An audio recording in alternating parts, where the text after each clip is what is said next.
Chris, just tell me a little bit about your first reaction to what Prince Harry has said in his new memoir.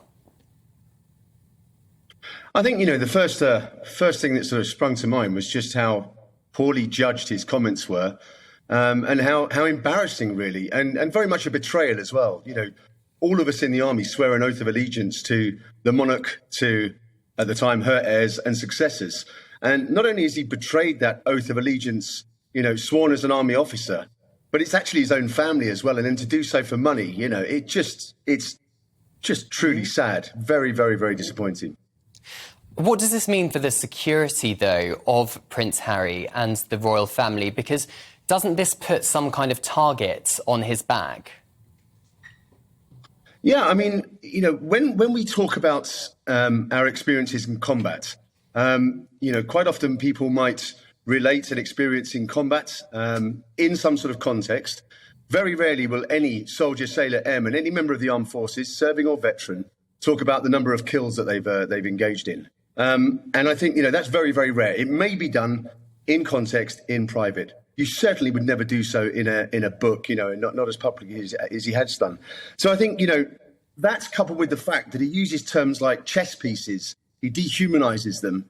I think, that could very, very easily cause some serious repercussions. And I think not just to his own personal security, but the wider security of the royal family, and actually to the servicemen and women on operations across the world at the moment right now.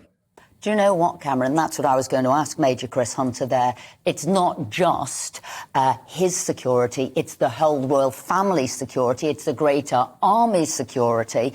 And what does that mean to him now? Is the country going to have to provide him with security? Chris, would you like to come in on that? With the What's fact the that fallout? What is the fallout in terms of him being a former British Army soldier? Well, I think, there isn't a sort of a precedent for this. Short of his great uncle when he abdicated the throne. Sorry, his great grandfather. Yeah, what would he be? Great uncle, yeah, when he abdicated the throne. I think he, there isn't any sort of precedent in terms of protection when somebody decides or, leaves the royal family and goes their own way.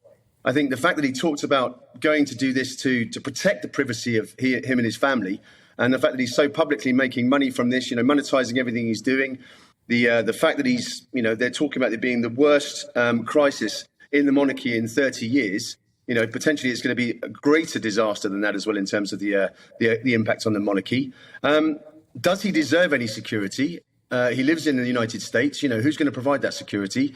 Does the public have the appetite to actually provide any security to him? And I think, just everything he talked about, when he talked about this diatribe about 911 being the reason why he justified the killings, that just didn't sound like the words of any sort of soldier or veteran. It sounded immature, it sounded unintelligent, it sounded disingenuous, like it was just written to sell books.